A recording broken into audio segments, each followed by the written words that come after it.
अर्पण में होना। दूसरा प्रश्न ये पूछा था, बंधनों से मुक्त हो जाते हैं तो किस में से मुक्त होते हैं? बंधन मुक्त अर्थात क्या? तो यहाँ श्लोक में जो बात बताई है भगवान ने, शुभ और अशुभ फल वाले कर्मों बंधनों से मुक्त हो जाएगा। शुभ और अशुभ, अच्छा और बुरा, दोनों से मुक्त। तो इसके लिए मुरलियों में शब्द आया है अकर्म बन जाते हैं। और समय पूछा था, कितने समय के लिए मुक्त होते हैं? तो स्वर्ग में आधा कल्प के लिए मुक्त होते। तो जो अर्पण में होंगे वो अच्छे और बुरे, शुभ अशुभ, दोनों कर्मों के बंधन से, अर्थात उससे जो फल निकलता है उस फल के बंधन से मुक्त हो जाएंगे। अगला प्रश्न ये पूछा था, राजाई भाव को स्वाधीन राजा बनने के लिए क्या पुरुषार्थ, कौन से कर्म होने चाहिए? तो यहाँ जो श्लोक में बताया है कि जो अर्पण में हो जाते हैं तो कर्मों के बंधन से मुक्त होते, और जब ऐसे मुक्त होते हैं तो वो पूरा ही छूटा हुआ यथा योग्य समुचित त्यागी और मेरे से योग युक्त आत्मा कुछ ईश्वर के श्रेष्ठ स्वाधीन राजाई भाव को ही प्राप्त करेगा।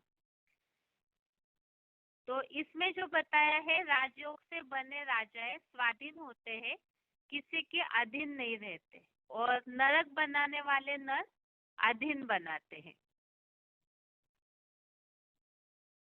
यहाँ पर जो प्रश्न पूछा था, जिन्होंने भी उत्तर दिया है उत्तर गलत दिया है, ये भाव नहीं था। बस यहाँ ये प्रयास किया जा रहा है कि श्लोक में अगर हम बाहर की दुनिया वालों को ये बात बताते हैं, जो श्लोक में स्पष्टीकरण दिया हुआ है उस अनुसार, तो इस बात को जो भक्ति मार्ग वाले अगर पंडित है तो वो तो जल्दी स्वीकार नहीं करेंगे, क्योंकि यहाँ कहीं राजा शब्द का उल्लेख नहीं आया हुआ है श्लोक में। श्लोक देखिए, शुभाशुभ फलेरेवं मोक्ष से कर्म बंधने संन्यास योग युक्तात्मा विमुक्तो माम उपेक्षति।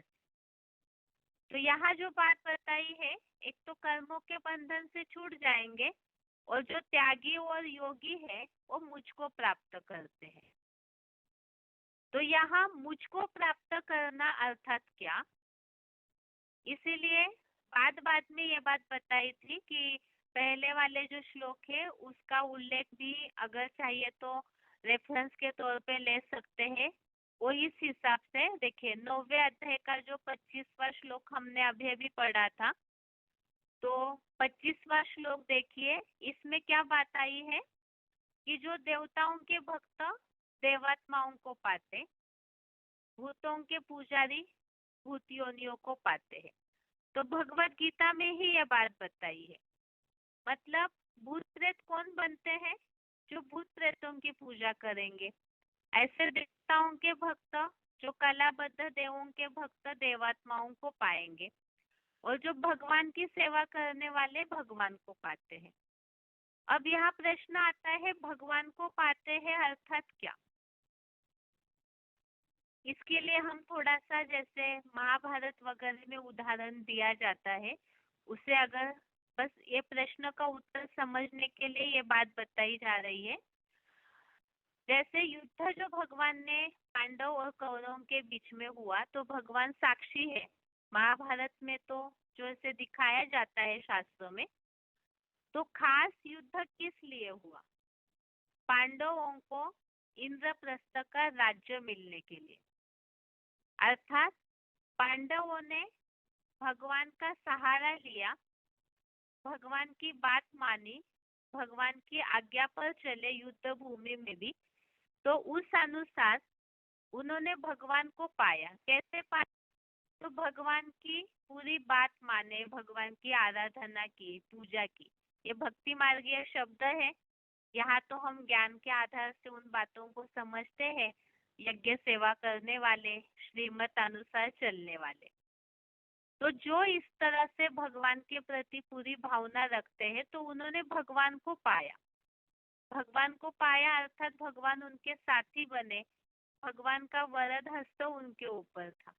अब उसका रिजल्ट क्या हुआ? युद्ध के बाद कहते हैं पांडवों को राजाई मिली। वो अलग बात जो दिखाया जाता है, फिर वो पांडव जाकर के पहाड़ पर गल मरे और स्वर्ग में चले गए। लेकिन ये भी दिखाया जाता है कि खास तो राजाई के लिए युद्ध हुआ था। ठीक इसी प्रकार से उन्होंने भी पूरी तरह भगवान के प्रति वो अर्पण हुए। ये बात तो यहाँ संगम युग की है कि भगवान के प्रति जो पूरी तरह त्यागी और योग युक्त होते हैं तो वो भगवान को ही पाते हैं। भगवान को पाना अर्थात जैसे अभी उत्तर देते समय किसी ने ये बात बताई थी अच्छी कि भगवान को पाना अर्थात भगवान के लिए नाम क्या दिया जाता है? ईश्वर।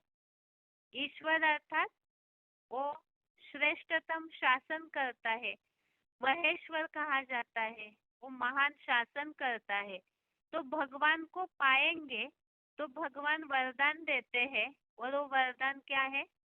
वर्षा। वो वर्षा है राजाई। तो भगवान को प्राप्त करने से उनसे राजाई का वर्षा मिलता है। अर्थात यहाँ जो मुरलियों के शब्दों में बताया जाता है, राजयोग की पढ़ाई हम यहाँ पढ़ेंगे। जो भगवत गीता में भी भगवान ने 9वें अध्याय में उल्लेख आया है, राज विद्या राजगुह्य, अर्थात भगवान से जो डायरेक्ट राज विद्या की पढ़ाई पढ़ते हैं तो भगवान को पहचानेंगे, तो भगवान को प्राप्त करेंगे, भगवान का साथ अनुभव करेंगे। तो उनसे जो पढ़ाई प्राप्त करेंगे, गुरु के रूप में जो उनसे गति सदगति का वर्षा प्राप्त करेंगे, तो भगवान को पहचान कर उनको पाने से वर्षे के रूप में ये राजाई भाव मिल जाता है, राजाई पने का वर्षा मिलता है। लेकिन वो वर्षा मिलता कि नहीं है, तो उसके लिए शर्त और बताई, अर्पण में होना है, समुचित त्यागी और भगवान से पूरी तरह से योग युक्त बुद्धि योग पूरा जोड़ना। और ऐसे जो जोड़ने वाले हैं वो राजा बनते हैं और राजाएं कभी अधीन नहीं होते हैं। और इस दुनिया में जो लोग हैं, जैसे कि टीचर से पढ़ाई पढ़ रहे हैं, अपने गुरुओं से भी जो भी शिक्षा दीक्षा लेते हैं लोग, तो उससे राजा क्यों नहीं बन पाते हैं? उसका कारण ये है, जो भी पढ़ाने वाले हैं वो खुद इस नर्क की दुनिया में अधीन है। जो भी देने वाले हैं शिक्षा, वो खुद इस नर्क की दुनिया में किसी न किसी के अधीन है। तो इसीलिए वो जो भी पढ़ाई पढ़ाएंगे, नरक बनाता है और नरकीय दुनिया में सब पराधीन होते हैं।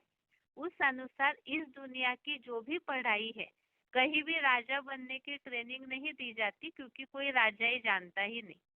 इसीलिए जो भी पढ़ाई, जैसे मुरली में स्पष्टीकरण VCD क्लिप में हमने सुना कि जो भी पढ़ाने वाले हैं वो डॉक्टर, वकील, इंजीनियर, बड़े बड़े ओहदेदार तो बन जाते हैं, लेकिन वो सब किसी न किसी अपने ऊपर वाली सत्ता के अधीन ही होते हैं। इस तरह से ये आज के टेस्ट में से प्रश्नों के उत्तर हो गए। और बाकी अभी जिन्होंने भी अध्याय के नाम नहीं बताए हैं वो लोग हाथ उठाइए। 5 मिनट के लिए जितने लोगों का होगा उन सबका फोन अनम्यूट करके अध्याय के नाम सुने जाएंगे।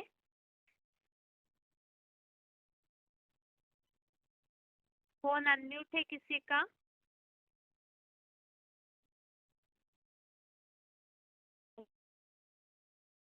ओम शांति। ओम शांति दीदी। हेलो। Roll number? हाँ जी, रोल नंबर 28,563। हाँ जी। अर्जुन विषाद योग, शंख योग, तीसरा है कर्म योग, चौथा है कर्म, ज्ञान चौथा है कर्म, ज्ञान कर्म संन्यास योग, पांचवा है आत्म संयम योग, 7वां है ज्ञान विज्ञान योग। 8वां है अच्छा ब्रह्म योग। राज विद्या राजयोग 9वां। और विभूति योग 10वां। और 11वां है विश्व रूप दर्शन योग। भक्ति योग 12वां भक्ति योग। 13वां क्षेत्र क्षेत्रज्ञ विज्ञान योग। और गुणतंत्र विभाग योग। पुरुषोत्तम योग। और 16वां है देवासुर संपादी योग। 17वां है श्रद्धात्रय विभाग योग। 18वां है मोक्ष संन्यास योग। ठीक है माता जी। 9वें अध्याय का नाम थोड़ा गलत हुआ था, आप कुछ अलग बोल रहे थे। राज विद्या राजगुह्य योग है। और हाँ 13वें अध्याय का भी नाम थोड़ा सा अलग हुआ है, 14वें अध्याय का भी। ठीक है, आप थोड़ा सा पढ़ते रहिए, याद हो जाएगा ठीक से। बाकी सारा ठीक है। ठीक है दीदी। ओम शांति। ओम शांति।